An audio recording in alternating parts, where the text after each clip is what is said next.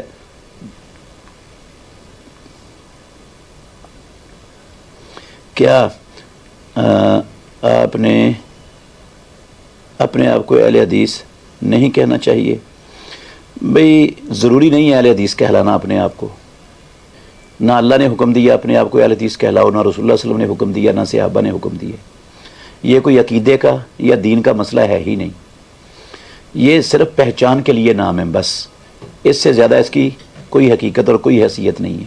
جو کتاب و سنت پر مکمل طور پر عمل کرتا ہے، کتاب و سنت پر چلتا ہے، وہ اہل حدیث ہے، چاہے اپنا نام کوئی بھی رکھ لے. رفع الیدین کرنا فرض ہے. رسول اللہ صلی اللہ علیہ وسلم کے طریقے پر نماز پڑھنا فرض ہے، اور امام الانبیاء محمد رسول اللہ نے زندگی کی ایک نماز کی ایک رکعت بھی رفع الیدین کے بغیر نہیں پڑھی ہے. عبد المنان بھائی کا سوال ہے، کیا جنت میں جانے کے بعد تمام جنتی اللہ کا دیدار نہیں کر سکیں گے؟ گزشتہ دنوں ڈاکٹر ذاکر نائک صاحب فرما رہے تھے اعلیٰ درجے والے جو جنت میں ہوں گے صرف وہی اللہ کا دیدار کر سکیں گے، کم درجے والے جنتی اللہ کا دیدار نہیں کر سکیں گے. ایسی بات نہیں ہے، یہ ڈاکٹر صاحب کو شاید غلط فہمی ہوئی ہے. سارے جنتی اللہ رب العالمین کا دیدار کریں گے. عبدالرشید مغل بھائی کا سوال ہے، جو اذان دے وہی اقامت کہے، دوسرے آدمی کو اقامت کی اجازت لینی چاہیے؟ بھائی جان، یہ جو روایت ہے نا ترمذی میں، من اذن فہو یقیم، یہ حدیث ضعیف ہے، ثابت نہیں ہے رسول اللہ صلی اللہ علیہ وسلم سے. تو دوسرا بھی کہہ سکتا ہے، لیکن اگر مؤذن ایسا کرخت ہے کہ وہ جھگڑا کھڑا کر دیتا ہے، مسئلہ بنا دیتا ہے، تو پھر اس کی اجازت کے بغیر فتنے سے بچنے کے لیے اقامت نہیں کہنی چاہیے. اسلام کا مسئلہ نہیں ہے کوئی بھی، فتنے سے بچنے کے لیے اجازت لے لیں تو بہتر ہے.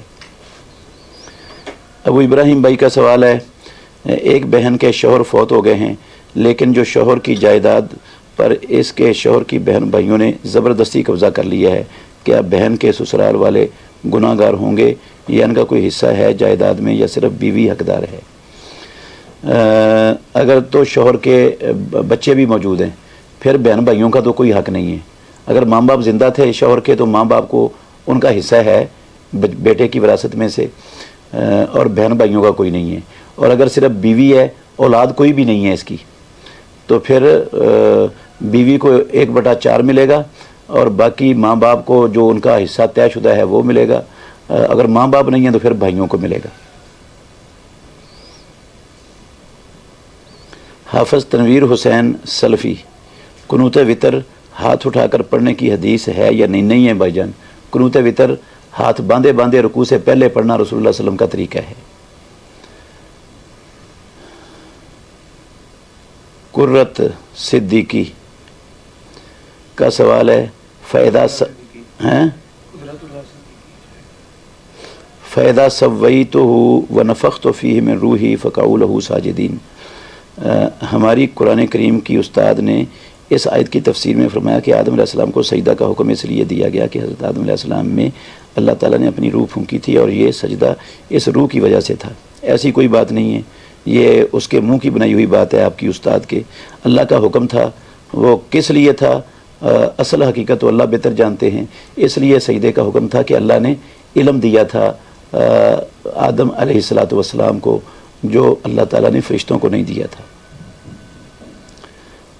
کیا نبی کریم صلی اللہ علیہ وسلم نے اس آیت کی تفسیر ایسے ہی کی تھی؟ نہیں بھائی جان، ایسے نہیں کی تھی، اور اپنی رائے سے تفسیر کرنا درست نہیں ہے۔ راجہ کلیم داود بھائی کا سوال ہے، کیا کسی شرط کے اوپر رشتہ ہو جاتا ہے؟ مثال کے طور پر اکثر لڑکی والے گھر یا زمین کا لڑکی کے نام کرنا اور اسی طرح اور شرائط پر رشتہ کرتے ہیں، کیا یہ جائز ہے؟ اگر شرط مان لی گئی ہے نکاح کے وقت تو پھر تو اس کو پورا کرنا فرض ہے، الا یہ کہ شرط وہ کتاب اللہ اور سنت رسول اللہ کے خلاف ہو، وہ نہیں مانی جاتی۔ تو اگر وہ کتاب اللہ کے خلاف نہیں ہے، سنت رسول اللہ کے خلاف نہیں ہے، اور آپ نے مان لی ہے تو پھر اس کو پورا کرنا لازم ہے۔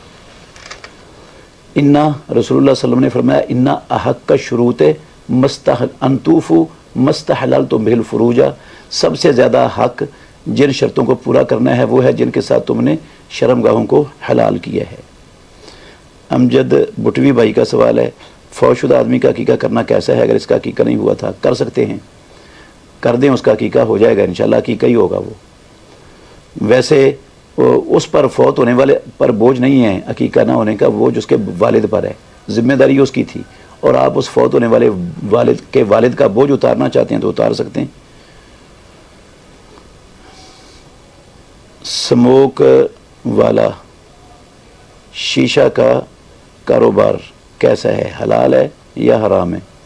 بھائی جان یہ اگر تو اس میں تمباکو ڈلتا ہے پھر حرام ہے کاروبار، تمباکو کی تمام پروڈکٹس حرام ہیں، اور اگر اس میں کوئی نشہ والی چیز ہے تو پھر بھی حرام ہے، اور اگر کوئی اس میں نشہ نہیں ہے، ذرا برابر بھی تمباکو بھی نہیں ہے، اور کوئی حرام چیز اس کے اندر نہیں ڈلتی، تو پھر میں اس کو حرام نہیں کہہ سکتا، میرے پاس حرام کہنے کی کوئی دلیل نہیں ہے۔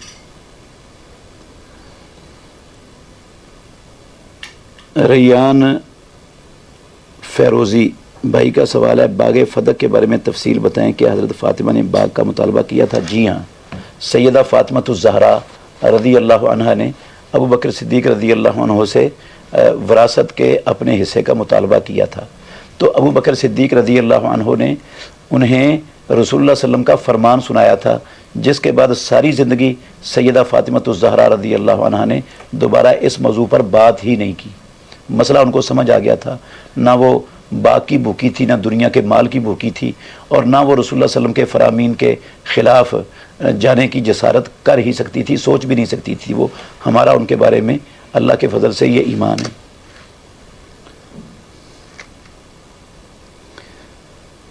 شاہد عزیز بھائی کا سوال ہے، جامع ترمذی کی 2325 نمبر حدیث کا آخری حصہ ہے، جس کو اللہ نے مال نہیں دیا وہ لالچ کرتا ہے کہ اللہ مجھے بھی فلاں کی طرح مال دیتا تو میں بھی ویسے ہی عیاش پرستی کرتا جیسے فلاں کرتا ہے، تو دونوں کو گناہ برابر ملے گا، جبکہ دوسری حدیث میں ہے کہ بندہ جب تک گناہ کرے نہ تب تک بندے کا گناہ لکھا نہیں جاتا۔ بھائی جان کچھ گناہ ہیں جس کی عزم مصمم کرنے سے لکھ دیا جاتا ہے گناہ، نہ بھی کرے تو اس نے عزم کر لی ہے تو گناہ اس کا لکھ دیا جائے گا، اور کوشش بھی کرتا رہا ہے لیکن اس کو مل نہیں سکی وہ چیز، تو گناہ اس کا لکھا جائے گا۔ محمد اسبت بھائی کا سوال ہے، اگر بیٹی دیندار ہو، وہ عالمہ کا کورس کرتی ہے اور والد بھی نہیں ہیں، اور باپ حرام رشتہ میں ہے اور غلط کام کرتا ہے، تو آپ یہ بتائیں کہ کسی حد تک باپ کو سمجھایا جا سکتا ہے اور کیسے چلا جائے اس باپ کے ساتھ، اور وہ بچی اس گناہ میں پریشان ہے کہ اس باپ کے گناہ کے بارے میں اس بچی سے پوچھا جائے گا؟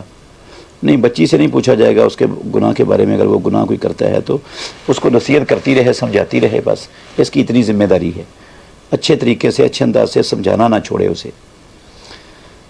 ریان فیروزی بھائی کا سوال ہے، انفال نام رکھنا کیسا ہے بچی کا؟ جائز ہے، غنیمتیں اس کا معنی ہے۔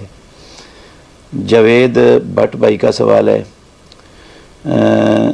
اگر بیوی اور شوہر دونوں پر رات کے وقت غسل فرض ہو جائے تو اگر صبح تک دونوں میں ایک ہی غسل کر ڈالے تو کیا صحیح ہے؟ صبح تک دونوں میں ایک ہی غسل کر ڈالے تو کیا یہ صحیح ہے؟ کیا مطلب؟ سمجھ نہیں آیا یہ سوال مجھے۔ طیبہ نوشی کا سوال ہے، یہ جو خواتین کے پردے کی بات ہے کہ کچھ بڑے بڑے اچھے علماء ہیں وہ کہتے ہیں کہ عورت کا چہرہ کا پردہ ضروری نہیں ہے۔ جی کہتے ہیں کچھ اچھے علماء، لیکن ان کی بات دلیل کے بغیر ہے، ان کی جو استدلال ہے وہ درست نہیں ہے، نہایت کمزور استدلالات ہیں۔ چہرے کا پردہ فرض ہے۔ صرف ایک حدیث کا تھوڑا سا اشارہ کرتا ہوں، رسول اللہ صلی اللہ علیہ وسلم نے عورت کو پاؤں ایڑی کھولنے کی بھی غیر محرم کے سامنے اجازت نہیں دی۔ تو جو اسلام، سنن ابو داود میں حدیث ہے، آپ نے ایک ہاتھ کپڑا لٹکانے کا حکم دیا تاکہ چلتے ہوئے بھی اس کی ایڑی پر غیر محرم کی نظر نہ پڑے۔ تو جو اسلام ایڑی کھولنے کی اجازت نہیں دیتا غیر محرم کے سامنے، وہ چہرہ کھولنے کی اجازت کیسے دے دے گا؟ ابو عمر محمد جاوید بھائی کا سوال ہے، کیا بچے کو قرآن اس ڈر سے حفظ نہیں کروانا چاہیے کہ بھول جائے گا تو گناہ گار ہوگا؟ ایسی کوئی روایت صحیح سند سے ثابت نہیں ہے کہ جو شخص قرآن یاد کر کے بھول جائے وہ گناہ گار ہوتا ہے، اس کو یہ سزا ملے گی اور یہ عذاب ملے گا۔ ایسی کوئی چیز پایا ثبوت کو حدیث کے ذخیرے میں پہنچنے والی موجود نہیں ہے۔ تو اگر کوشش کرتا رہتا ہے اور پھر بھی بھول جاتا ہے تو گناہ گار نہیں ہے، وہ اس کو پڑھنا نہیں چھوڑنا چاہیے۔ ابو عبد الوہاب بھائی کا سوال ہے، جب شیطان سے علم لے سکتے ہیں تو بدعتی سے کیوں نہیں لے سکتے؟ بھئی ہر سے علم لے سکتے ہیں، لیکن اس کا وہ علم لیں گے جو کتاب و سنت کے مطابق ہے۔ بدعتی کا ایسا علم جو کتاب و سنت سے منافی ہے یا بدعت کو پھیلانے والا، فروغ دینے والا ہے، وہ علم نہیں بدعتی سے لیا جا سکتا۔ ابو مغیرہ عبد المنان بھائی کا سوال ہے، اگر کسی کی زکوٰۃ 4 لاکھ بنتی ہو اور اکٹھے 4 لاکھ دینا مشکل ہے تو ماہانہ تھوڑا تھوڑا ادا کر سکتے ہیں؟ جی کر سکتے ہیں، جتنی جلدی کر دیں اتنا بہتر ہے، کیونکہ زندگی کا پتہ نہیں ہوتا کب ختم ہو جائے، اور بعد والے پتہ نہیں ادا بھی کرتے ہیں یا نہیں کرتے۔ بہرحال زکوٰۃ ادا ہو جائے گی انشاءاللہ، تھوڑی تھوڑی کر کے بھی ہو جائے گی۔ عبد الباسط مغل بھائی کا سوال ہے، کیا یشفا زینب نام رکھا جا سکتا ہے؟ جی رکھا جا سکتا ہے۔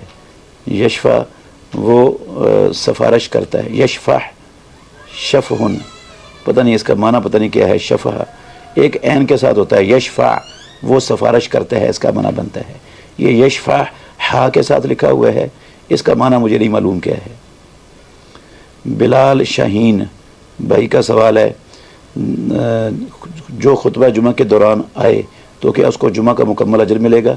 جمعے کی نماز ہو جائے گی، باقی جو جمعے والے دن اسپیشل اجر ہے اس میں سے کچھ بھی نہیں ملتا، ایک ذرہ بھی نہیں ملتا ان اجروں میں سے۔ ولی الرحمان بھائی کا سوال ہے، میں نے حفظ کیا ہے اور میں ابھی دنیاوی تعلیم حاصل کر رہا ہوں، وہ مجھ سے نہیں ہوتی، کوئی وظیفہ بتا دیں۔ بتا دیا پہلے میں نے آپ کے سوال کا جواب۔ تنویر حسین سلفی بھائی کا سوال ہے، کیا تہجد کی نماز میں اکیلا آدمی سورہ فاتحہ کے علاوہ اونچی آواز سے قرات کر سکتا ہے؟ جی کر سکتا ہے، سورہ فاتحہ بھی پڑھ سکتے ہیں، اس کے علاوہ بھی پڑھ سکتے ہیں۔ بلند آواز سے قرات کرنے میں کوئی حرج نہیں ہے، لیکن شرط یہ ہے کہ وہ دائیں بائیں والے لوگوں کو ڈسٹرب نہ کر رہا ہو، ان کی نماز خراب نہ ہو رہی ہو۔ اکیلا ہو تو پھر ٹھیک ہے۔ نعمان عوان بھائی کا سوال ہے،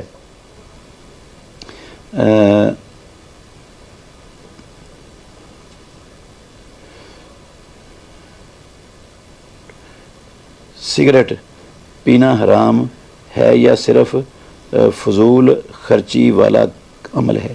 حرام ہے بھائی جان، سگریٹ نوشی حرام ہے، تمباکو کی تمام پروڈکٹ کا استعمال حرام ہے، چاہے وہ سگریٹ میں ہو، پان میں ہو، حکے میں ہو، جس میں بھی ہے وہ حرام ہے۔ دلیل اس کی حرام ہونے کی یہ ہے کہ یہ تمباکو بالاتفاق گندی اور خبیث چیز ہے، مضر صحت ہے، اس پر تمام دنیا کے مسلم غیر مسلم متفق ہیں یہ خبیث ہے۔ اور قرآن مجید میں اللہ نے رسول اللہ صلی اللہ علیہ وسلم کی صفات بیان کرتے ہوئے کہا، 157 یا 58 نمبر آیت ہے سورہ اعراف کی، یحل لہم الطیبات و یحرم علیہم الخبائث، میرا نبی ان کے لیے پاکیزہ چیزوں کو حلال کرتا ہے، خبیث چیزوں کو حرام کرتا ہے۔ یہ بالاتفاق خبیث ہے، اور اللہ کے نبی تو خبیث چیزوں کو حرام کرنے کے لیے آئے ہیں۔ یاسر بھائی کا سوال ہے، ڈاکٹر ذاکر نائک توحید کھل کے نہیں بتاتے جیسا ان کو سوال کیا گیا تھا، کیا یہ لوگوں نے پیر اور بابا کو رب نہیں بنایا؟ بھائی جان میرے علم کے مطابق تو وہ بیان کرتے ہیں توحید، باقی شاید آپ کو سمجھ نہ آئی ہو ان کی بات، توحید کھل کر بیان کرتے ہیں وہ۔ اشرف خان بھائی کا سوال ہے، کیا آن لائن کام کرنا جائز ہے جیسا کہ امیزون پلیٹ فارم، والمارٹ یا ای اے پلیٹ فارم؟ بھائی جان جو حلال کاروبار ہیں وہ جائز ہیں، آپ کمیشن لیں یا اپنی چیز فروخت کریں ان پلیٹ فارموں پر تو جائز ہے، لیکن اگر آپ جو ہے نا حرام طریقہ اختیار کریں گے تو پھر یہ حرام کاروبار ہیں۔ اب جس طرح فزیکل حلال اور حرام دونوں شکلیں موجود ہیں، اس طرح آن لائن میں حلال و حرام کی دونوں شکلیں موجود ہیں۔ جو آپ نے کاروبار کرنا ہے اس کی پوری تفصیل بتائیں گے، پھر میں بتاؤں گا کہ یہ آن لائن کاروبار حرام ہے تو کس وجہ سے حرام ہے۔ سلمان جاوید ڈار بھائی، اچھا حافظ حماد بھائی کا سوال ہے، کرپٹو کرنسی میں ٹریڈ کرنا جائز ہے؟ بھائی کرنسی کا جو کاروبار ہے نا یہ سود ہے اور حرام ہے، یہ جائز نہیں ہے، کیونکہ کرنسی بذات خود کوئی جنس نہیں ہوتی، اور یہ کمی بیشی کے ساتھ اس کو لینا دینا سود ہے، جائز نہیں ہے۔ یہ سونے اور چاندی کی رسیدیں ہوتی ہیں اور اس میں برابر ہونا شرط ہوتا ہے اس کے حلال ہونے کے لیے۔ سلمان جاوید ڈار بھائی کا سوال ہے، امام بخاری اور امام بہقی رحمۃ اللہ علیہ کا امام ابو حنیفہ رحمۃ اللہ علیہ کے اختلاف کی وجہ کیا تھی؟ کوئی اختلاف نہیں تھا بھائی، امام ابو حنیفہ رحمۃ اللہ علیہ سے کوئی اختلاف نہیں تھا۔ امام بخاری تو ان کی وفات کے بعد پیدا ہوئے ہیں دنیا میں، امام بہقی بھی ان کے بعد پیدا ہوئے ہیں۔ باقی جو راوی ضعیف ہیں ان کو امام بخاری رحمۃ اللہ علیہ اپنی کتاب کے اندر نہیں لاتے، وہ بے شمار راوی ہیں، وہ انہوں نے اپنی کتاب کے اندر کوئی ایسی حدیث ضعیف راویوں کی نہیں لائے ہیں۔ محمد احسان بھائی کا سوال ہے، نماز ظہر عصر اور عشاء سے پہلے والی سنتیں دو کر کے پڑھنی جائیں گی یا 4 اکٹھی؟ دو کر کے پڑھیں گے تو افضل ہے، زور سے پہلے 4 اکٹھی بھی پڑھ لیں تو جائز ہے، افضل ہے دو کر کے پڑھنا۔ عثمان عابد بھائی کا سوال ہے، حافظ کے قرآن بھول جانے کی کیا سزا کیا ہے؟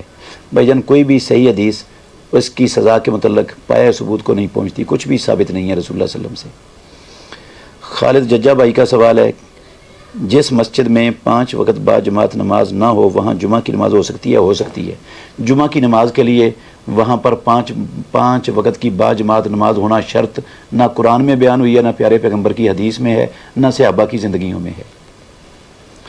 حافظ علی حسن حسینی بھائی کا سوال ہے، بیوہ عورت عدت میں ہے، کیا وہ کسی مجبوری کے تحت گھر کے علاوہ کہیں رک سکتی ہے کچھ دن اپنے بیٹے کے ساتھ؟ نہیں بھائی، مجبوری وہ ہوتی ہے جس کے بغیر چارہ نہ ہو، بیمار ہو گئی ہے، ہسپتال جانا پڑ گیا ہے تو وہ اس کے لیے جا سکتی ہے، یا گلی محلے میں کوئی سبزی لینے کے لیے جانا پڑتا ہے، یا کوئی اور گھر کی ضرورت لینے کے لیے جانا پڑتا ہے چیز، اور کوئی بھی نہیں ہے گھر میں تو اس حد تک جا سکتی ہے، باقی کسی جگہ پر رہنا کوئی مجبوری نہیں ہے۔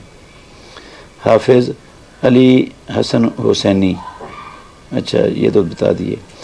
عمیر اقبال بھائی کا سوال ہے، کریڈٹ کارڈ کے بارے میں بتا دیں صحیح ہے یا نہیں؟ بالکل بھی صحیح نہیں ہے، میں نے بتایا کہ بینکوں کے ساتھ ٹرانزیکشن کی حد کے علاوہ کسی طرح کی بھی ڈیلنگ وہ سودی کاروبار میں تعاون ہے، اور سودی کاروبار میں تعاون اتنا ہی بڑا گناہ ہے جتنا سود لینے اور دینے میں گناہ ہے۔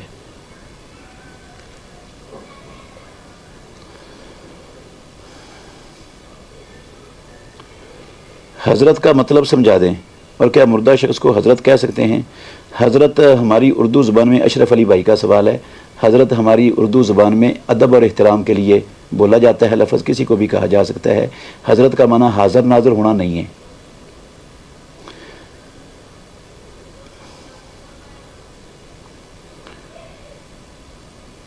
مونی کھوکھر بھائی کا سوال ہے کہ حنفی سیدہ صاحب کا طریقہ بدعت کہہ سکتے ہیں؟ جی بدعت ہی ہے، وہ ضعیف حدیث سے ہے، صحیح حدیث کوئی نہیں ہے ایسی۔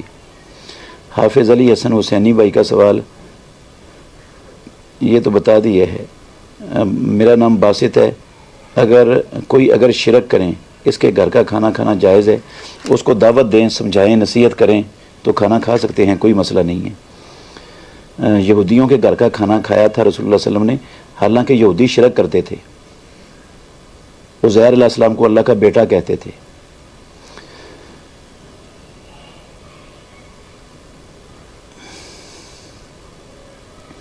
محسن بٹی میرا نام ہے، سوال ہے میں نے اکثر دیکھا ہے کہ جب ہم امام کے پیچھے نماز پڑھتے ہیں تو کسی بھی نماز میں آخری رکعت جب خود پڑھنے کے لیے اٹھتے ہیں تو رفع الیدین کرتے ہیں، اس کے لیے کیا حکم ہے جبکہ اللہ کے نبی نے 2 رکعت اٹھنے کے بعد رفع الیدین کیا ہے؟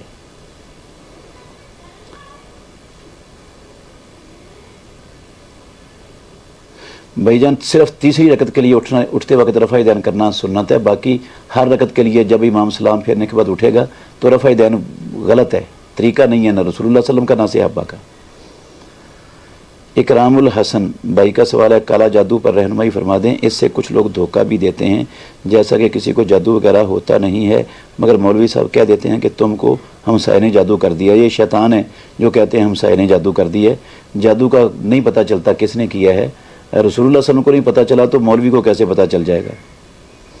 باقی جادو کا اثر ہو سکتا ہے، ہوتا اتنا ہے جتنا رب چاہتا ہے، اور جادوگر کے اپنے اختیار میں ایک ذرے کے برابر بھی کسی کو نقصان پہنچانے کا اختیار نہیں ہوتا۔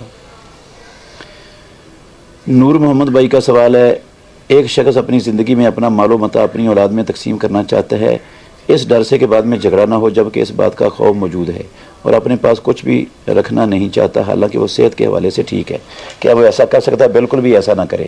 اولاد میں کسی نے بھی اس کو بڑھاپے کے بعد سنبھالنا نہیں ہے، یہ ذلیل ہو جائے گا، ایسی غلطی مت کرے۔ اگر وہ کچھ دینا چاہتا ہے اپنی اولاد کو تو پھر برابر دینا فرض ہے، جتنا ہر بیٹے کو دے گا اتنا ہی ہر بیٹی کو دینا لازم ہوتا ہے۔ کیا کسی ایک کو کچھ زیادہ دے اور سکتا ہے؟ نہیں بھائی، یہ ظلم ہے اور حرام ہے، کسی کو دینا کسی کو نہ دینا، کسی کو زیادہ دینا کسی کو کم دینا، زندگی میں برابر دینا ہی فرض ہے۔ میاں امجد بھائی کا سوال ہے جب کوئی قرآن کی تلاوت کر رہا ہو یا قرآن کی ریکارڈنگ ہو رہی ہو تو خاموش رہنا لازم ہے؟ جی لازم ہے، لیکن اگر وہ دور تلاوت ہو رہی ہے اور آپ اپنی کوئی بات کر رہے ہیں تو پھر لازم نہیں ہے آپ کے لیے خاموش رہنا۔ اتحیات میں انگلی ہلانا حدیث ہے، کیا نظر صرف انگلی پر ہونی چاہیے؟ جی اتحیات میں انگلی پر ہونی چاہیے، اور حدیث ہے رسول اللہ صلی اللہ علیہ وسلم نے فرمایا لہیہ اشد علی الشیطان من الحدید، یہ شیطان پر لوہے کی لٹ سے بھی زیادہ سخت پڑتی ہے۔ یہ حدیث علامہ ناصر الدین البانی رحمۃ اللہ علیہ کی کتاب ہے صفت و صلاۃ النبی، اس کے اندر تخریج کے ساتھ موجود ہے، صحیح حدیث ہے۔ امۃ المنعم کیا سنت مؤکدہ میں بھی نوافل کی طرح قرآن کریم کی مصحف پکڑ کر دیکھ کر تلاوت کی جا سکتی ہے؟ جی بالکل کی جا سکتی ہے۔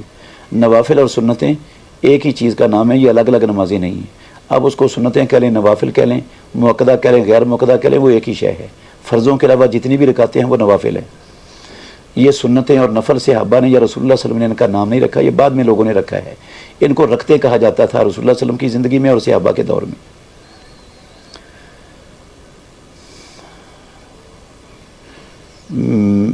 مہرواش خان کا سوال ہے ایک خاتون نے اسلام قبول کیا ہے اور وہ ہجرت کر کے مسلم ملک میں آئی ہیں، اب عمرہ کرنا چاہتی ہیں، کیا خواتین کے گروپ کے ساتھ سفر کر سکتی ہیں کیونکہ ان کا محرم کوئی نہیں ہے؟ بھئی وہ اپنی شادی کریں اور پھر محرم کو ساتھ لے کر، خامد کو ساتھ لے کر جائیں، محرم کے بغیر نہیں جانا چاہیے، اور نیکی کا کام کر لیں کوئی۔ میاں عمران بھائی کا سوال ہے کیا فرض نماز میں دوسری رکعت کے تشہد میں اتحیات کے بعد درود شریف پڑھ سکتے ہیں؟ جی بالکل پڑھ سکتے ہیں، پڑھنا چاہیے، دعا بھی پڑھنی چاہیے، درود بھی پڑھنا چاہیے۔ پہلے تشہد اور دوسرے تشہد میں فرق کی کتاب و سنت میں سرے سے کوئی دلیل نہیں ہے۔ صفدر اقبال عمان سے میرا سوال ہے میں اکثر سفر میں رہتا ہوں، میں کتنے دن تک نماز قصر کر سکتا ہوں؟ بھائی جان آپ جب تک چل سو چل رہے ہیں نماز قصر کر سکتے ہیں، اور جب آپ دوران نماز کسی جگہ پر دوران سفر کسی جگہ پر ٹھہر گئے ہیں اور 4 دن سے زیادہ ٹھہرنا چاہتے ہیں تو پہلے دن سے پوری پڑیں گے، پھر قصر نہیں کر سکتے۔ اگر 4 دن سے کم ٹھہرنا چاہتے ہیں تو وہاں قصر ہو سکتی ہے۔ محمد حنان بھائی کا سوال ہے، اگر ایک بندہ فوت ہو گیا ہے اور فوت ہو گیا ہے، اللہ اس کو جنت میں داخلہ عطا کر دیا ہے، اور اب دوسرا بندہ اس سے ملنے کی خواہش کرتا ہے، وہ بھی فوت ہو گیا ہے۔ جی جو بندے جنت میں جاتے ہیں نا، اگر وہ دنیا میں ایک دوسرے کو جانتے تھے تو وہاں ان کا تعارف ہوتا ہے، وہ ملتے ہیں ایک دوسرے کو اور پچھلوں کے بارے میں پوچھتے ہیں۔ سلسلہ صحیحہ کے اندر صحیح حدیث موجود ہے۔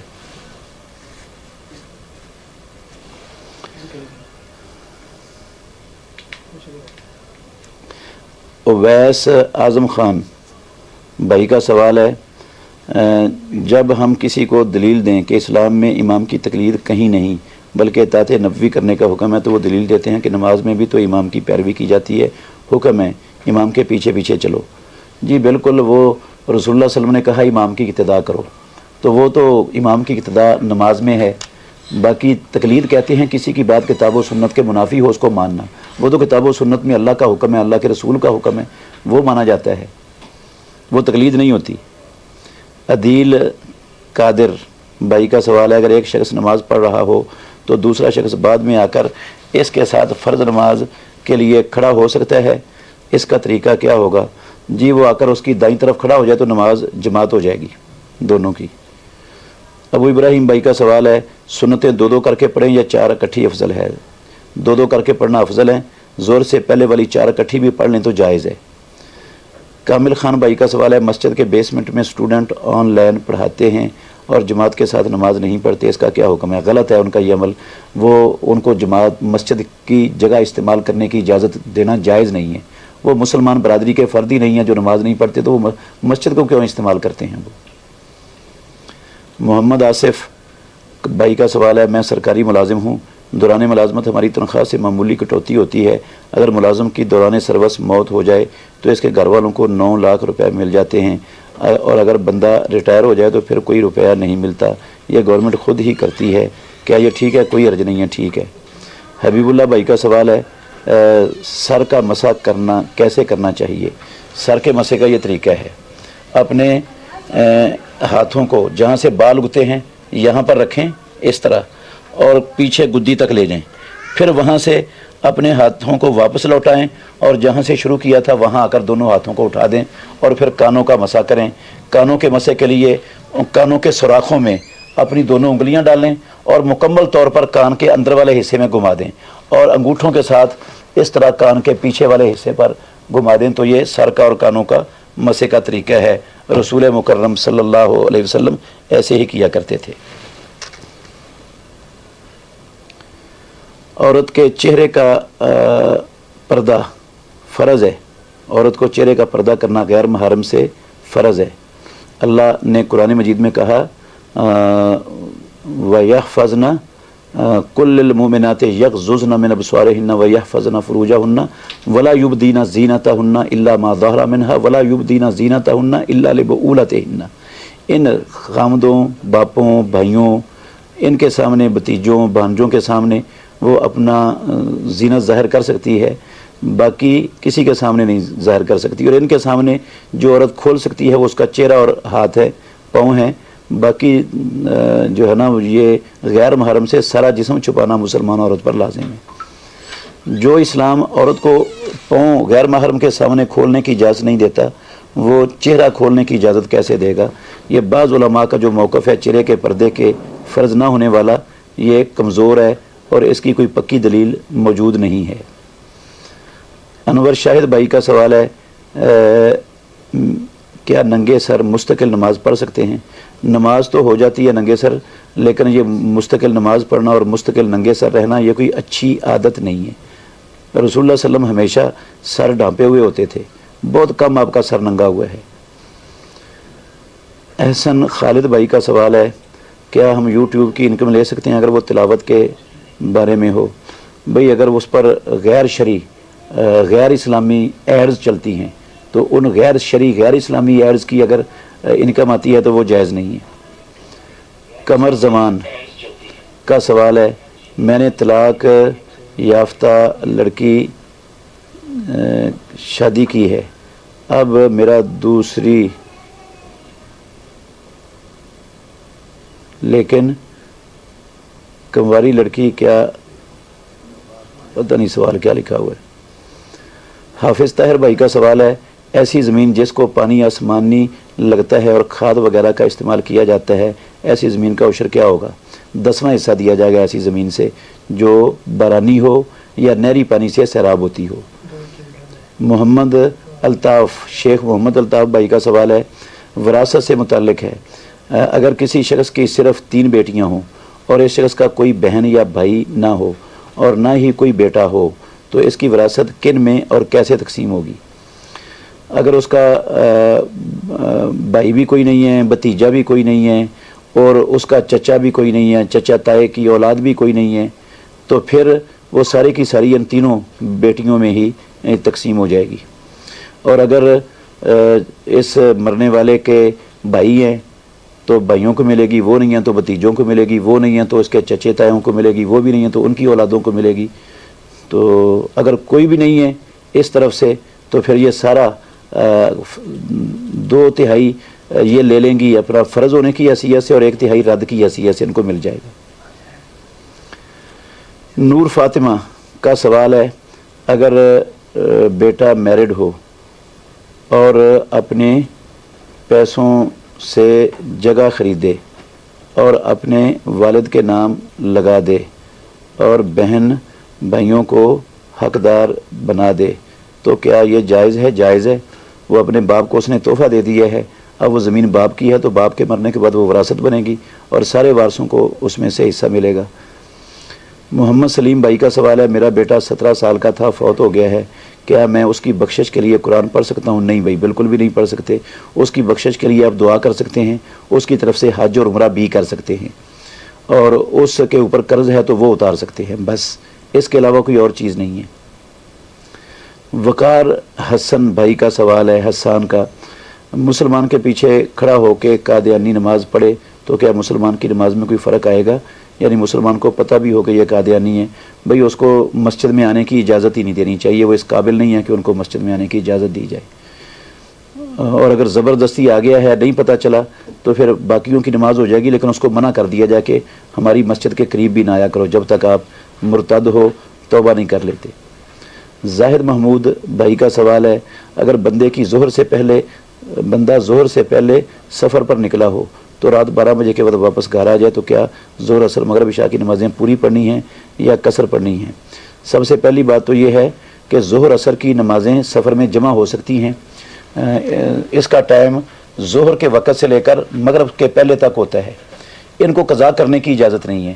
اگر بندے کو رکنے کا وقت نہیں بھی ملتا تو سواری پر ہی پڑھ لے، وضو نہیں کر سکتا تو تیمم کر کے پڑھ لے، قضا کرنے کی اجازت نہیں ہے ان دونوں نمازوں کو۔ اس طرح مغرب اور عشاء کی نمازیں جمع ہو سکتی ہیں سفر میں، یہ سورج کے غروب ہونے سے لے کر آدھی رات تک ٹائم ہے، جب موقع ملے اتر کر پڑھیں۔ اگر اترنا ناممکن ہو سواری سے تو پھر سواری پر پڑھ لیں، ہو جائیں گی، لیکن ان کو آدھی رات کے بعد تک مؤخر کرنا، قضا کرنا، اس کی گنجائش ہی نہیں ہے، مسافر کو بھی اجازت نہیں ہے۔ کیا حکومت کوئی بھی سبسڈی دے تو اس سے فائدہ اٹھانا جائز ہے؟ جائز ہے، اٹھا سکتے ہیں فائدہ۔ محمد نصیب بھائی کا سوال ہے کہ جس کسی ذمہ دار کا اپنی پانی کا ٹائم جمعہ کے ٹائم ہو وہ کیا کرے؟ اگر جمعہ ادا کرے تو پانی کا ٹائم نکل جائے گا اور پھر ہفتے بعد باری آئے گی پانی لگانے کی۔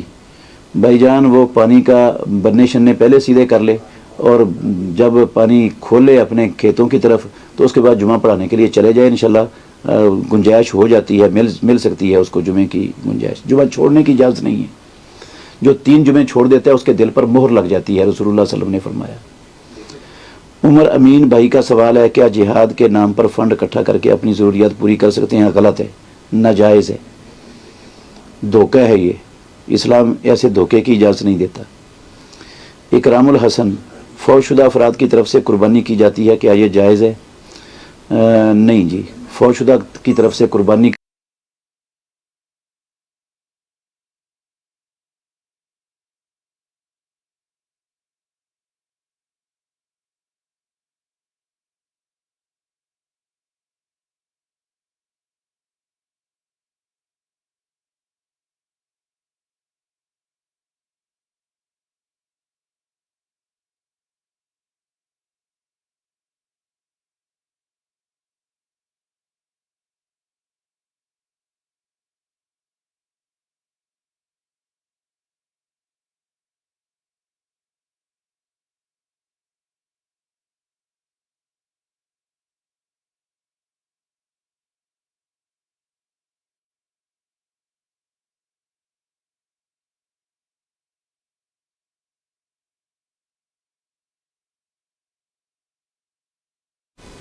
اب انہیں انہوں نے کہا یار تسی اتنے کاروبار کرو تے ہن جدوں اودی رجسٹری ہو گئی ہے وہ چ سفیان نو بھی کہتا تیرا بھی کچھ نہیں اچھا مینوں کہتا ابو دا مینوں گفٹ ہے شروع کرتے ہیں کیا وہ گفٹ ہو گیا جی اتنے دلائل نہ ذرا سر ذرا اکرام الحسن بھائی کا سوال ہے فوت شدہ افراد کی طرف سے قربانی کی جاتی ہے کیا یہ جائز ہے؟ قربانی کرنے کی کتاب اللہ میں اور سنت رسول اللہ میں کوئی دلیل نہیں ہے. فوت شدہ کی طرف سے پیچھے والے 4 کام کر سکتے ہیں. نمبر 1 دعا کی جا سکتی ہے, حج عمرہ کیا جا سکتا ہے, اس پر قرض ہو تو وہ اتارا جا سکتا ہے, اور اولاد اپنے والدین فوت شدہ کی طرف سے صدقہ کر سکتی ہے. ان 4 کاموں کے علاوہ کتاب اللہ اور سنت رسول اللہ میں 5ویں کوئی چیز نہیں ہے جو کسی فوت شدہ کی طرف سے کی جاتی ہو.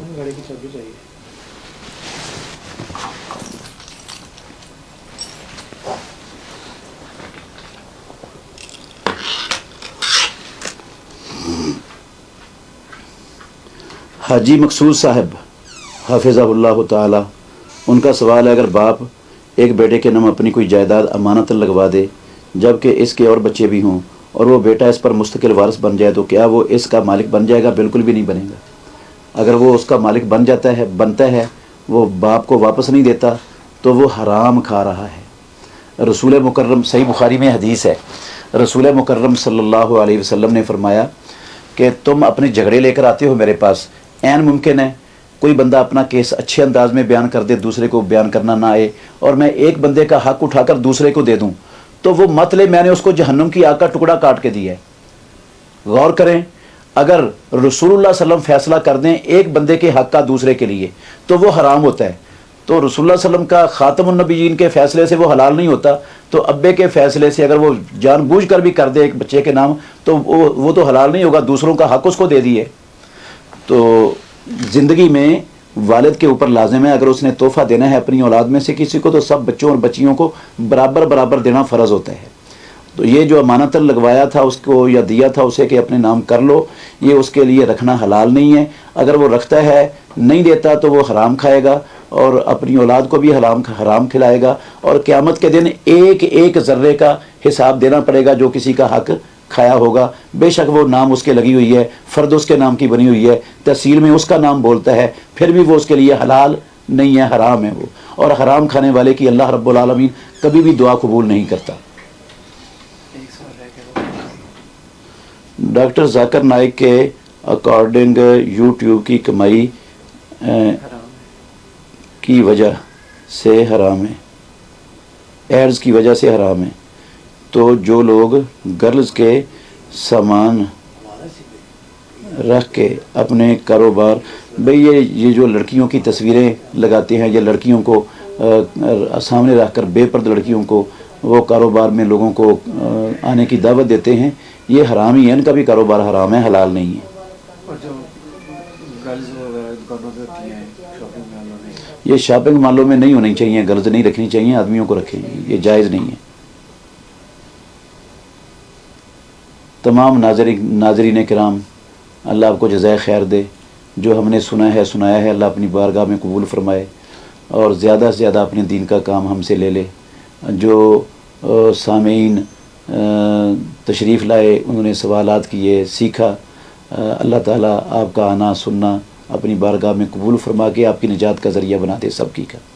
اور جب تک اللہ زندہ رکھے اسلام پر, اسلام کے لیے زندہ رکھے, اور جب موت دے تو مقتل کے میدان میں ہم سب کو مقبول شہادت کی موت نصیب فرمائے. آخر دعوانا ان الحمدللہ رب العالمین.